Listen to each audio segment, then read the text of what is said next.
જય નાગ દેવતા. નાગ પાંચમની વાર્તા. શ્રાવણ વદ પાંચમના દિવસે વ્રત થાય. આ દિવસે નાગ પૂજા કરાય છે. વ્રત કરનારે સવારે નાહી લેવું, પછી શેષ નાગની પૂજા કરવા સારું ઘરની એક ભીંત ધોળી તેના ઉપર અથવા પાણિયારા પર નાગનું ચિત્ર દોરવાનું ને આવતા વર્ષ માટે નાગદેવની કૃપા સંપાદન કરી લેવા. ત્યાં આગાડી ઘીનો દીવો કરીને પૂજન કરવાનું અને કહેવાનું કે બાપજી તમે મને પ્રસન્ન હજો. ત્યારબાદ નૈવેદ્ય ધરાવીને એકટાણું કરવાનું. તેમાં પલાળેલા મગ, મઠ વગેરે લેવાય. નાગ પૂજા કરવાથી સાપનો ભય રહેતો નથી.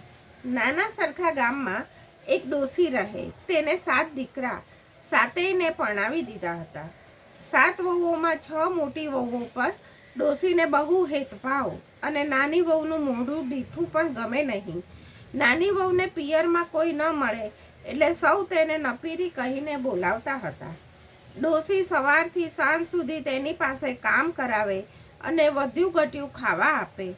7 વહુઓ હતી છતાં ડોસીના ઘરમાં પારણું ઝૂલતું ન હતું. પરંતુ નાની વહુના ઉપર ભગવાનની દયા ઉતરી અને તેને દિવસો રહ્યા. એવામાં ભાદરવો મહિનો બેઠો અને શ્રાદ્ધ પક્ષ આવતા ડોસીએ કોઈના શ્રાદ્ધ પર્વ નિમિત્તે દૂધની ખીર બનાવી. પણ નાની વહુના ભાગે જરાય ખીર આવી નહીં. વાસણ માંજતી વખતે નાની વહુએ દૂધના ખીર રાંધેલા તપેલામાં કપોટી બાજેલી હતી. તે ઉખેડી અને પોટલી બાંધી અને પછી તે લુગડાનો ગાસડો લઈ તળાવે ગઈ અને તળાવમાં લુગડા ધોવા બેઠી. પેલી કપોટીઓ ની પોટલી બાંધેલી હતી તેને કાંઠા પર રાખી અને લુગડા ધોઈને આવું પછી ખાઈશ એવું વિચાર્યું. આ તળાવ આગળ એક રાફડો હતો અને તેમાં એક નાગણી રહેતી હતી. તેને પણ ચડતા દિવસો હતા. એ નાગણીને ખીરની વાસ આવી. એ તો ઝટ બહાર આવી અને નાની વહુએ રાખેલી કપોટીઓ ખાઈને રાફડામાં જતી રહી. નાની વહુએ થોડી વાર પછી લુગડા ધોઈ રહ્યા અને આવી અને જોયું તો કપોટી કોઈ ખાઈ ગયું હતું. તો પણ ક્રોધ ન કરતા એટલું જ બોલી કે જેણે ખાધી હશે તેનું પેટ થરજો, ભલે ખાધી. જેણે ખાધી હોય તેને અમૃતનો ઓળકાર આવજો. આ સાંભળીને નાગણી ખુશ થઈ અને બહાર આવી અને પૂછ્યું તો નાની વહુએ કહ્યું કે હું આ ગામમાં રહું છું. મારે 6 જેઠ જેઠાણી અને 1 સાસુ પણ છે. મારા સાસુનું મારા ઉપર હેત ઓછું છે, તેથી મારી પાસે દિવસભર કામ કરાવી વધ્યું ઘટ્યું ખાવા આપે છે. મારે પિયરમાં પણ કોઈ નથી. આ તો મેં ખાવા માટે રાખેલી ખીરની કપોટી કોઈ ખાઈ ગયું હશે, કોઈ મારી જેવું દુખિયારું. નાગણી પ્રસન્ન થઈને બોલી, બહેન તારા ભાગની કપોટી તો હું ખાઈ ગઈ. હવે હું તને તું મને તારા મનની વાત કહે, તને શું દુઃખ છે? નાની વહુ બોલી, મારો ખોળો ભરવાનો પ્રસંગ નજીક આવી રહ્યો છે અને ખોળો ભરનારું કોઈ નથી.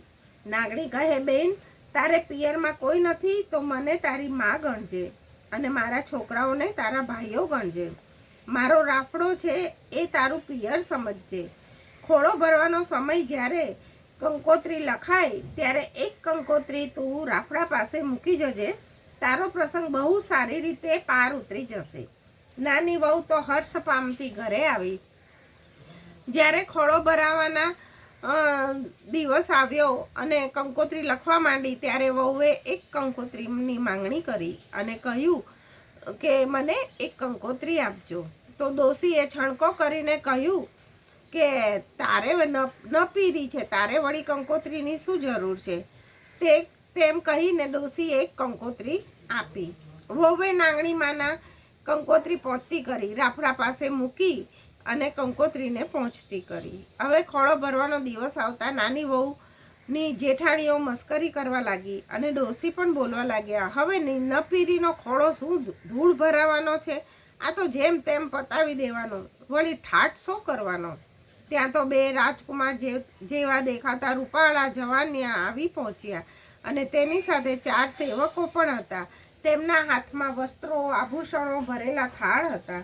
નાની વહુ સમજી ગઈ કે આ નાગણમાએ મોકલ્યા છે. ડોસી અને તેની 6 વહુઓ તો ડઘાઈ જ ગઈ કે આ વળી નાની વહુના પિયરે ક્યાંથી આવ્યા? આટલા બધા દાગીના ને આટલો બધો ઠાઠ? ડોશીએ તેમને આવકાર આપીને વહુઓને કંસાર રાંધવાનો હુકમ કર્યો. એટલે એક જવાને કહ્યું કે બહેનના ઘરનું અમે ના ખાઈએ, છતાં તમારું મન રાખવા અમે કઢેલું દૂધ પીશું. થોડી વારે નાની વહુ દૂધનું તપેલું એક અલાયદા ઓરડામાં મૂકી આવી અને ઓરડો બંધ કર્યો.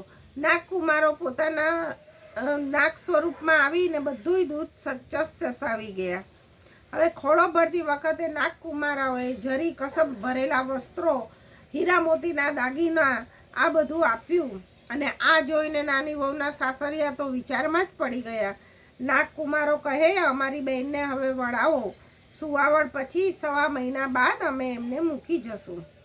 નાની વહુને નાગકુમારો રાફડામાં લઈ ગયા. ત્યાં ઊંડાણમાં મહેલ હતો. તેમાં નાગણી હિંચકા પર બેસીને હિંચકો ખાઈ રહી હતી. નાગણીએ નાની વહુના માથે હાથ મૂકીને કહ્યું કે તારે અહીં રહેવાનું અને કામમાં તારે ભાઈઓને દિવસમાં 3 વખત કઢેલું દૂધ તૈયાર થાય એટલે ઠંડુ કરી અને ઘંટડી વગાડવાની, એટલે ઘંટડીનો અવાજ સાંભળીને આવીને દૂધ પી જશે. થોડા દિવસ બાદ નાની વહુને રૂપાળો દીકરો અવતર્યો. એને જોઈને તે પોતાનું બધું દુઃખ ભૂલી ગઈ. છોકરો દિવસે દિવસે મોટો થયો. એક દિવસ નાની વહુ ગરમ થયેલું ઠંડુ દૂધ પડવાની રાહ જોતી હતી. તેની પાસે ઘંટડી પડી હતી અને છોકરો દૂર રમતો હતો.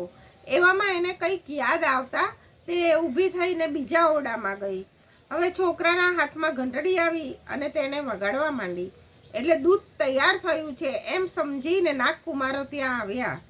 હવે નાગકુમારોને જોઈને છોકરો ડરી ગયો અને એના હાથમાંથી ઘંટડી છટકી ગઈ અને બરાબર નાગકુમારોની પૂંછડી પર પડી અને બંનેની પૂંછડી બાંડી થઈ ગઈ. ત્યાં જ બાકી રહેલા 2 નાગકુમારો આવ્યા અને ગરમ દૂધ પીવા લાગ્યા અને વેદનાથી પીડાવા લાગ્યા. બંનેનું મોઢું બળી ગયું. નાની વહુ થોડી વારે આવીને જોયું તો 2 નાગકુમારોની પૂંછડી કપાઈ ગઈ છે અને 2ના મોઢા બળી ગયા છે. તે સમજી ગઈ કે છોકરાએ ઘંટડી વગાડી હશે. નાગણીએ ચારેયને સમજાવ્યા ને કહ્યું કે છોકરાઓ, આ તો તારો ભાણેજ થાય, એનાથી વેર ન રખાય. સારા દિવસ આવતા નાગણીએ નાની વહુને તેના સાસરે વળાવી અને પહેરમણીમાં ઘણું બધું આપ્યું. સાસરે જઈ નાની વહુ સાસુને પગે પડી અને છોકરાને ખોળામાં મૂક્યો. ડોસી તો રૂડો રૂપાળો છોકરો જોઈને હર્ષ ગેલા થઈ ગયા અને એ દિવસથી ઘરમાં નાની વહુના માન સન્માન વધ્યા અને જેઠાણીઓના માન ઘટ્યા.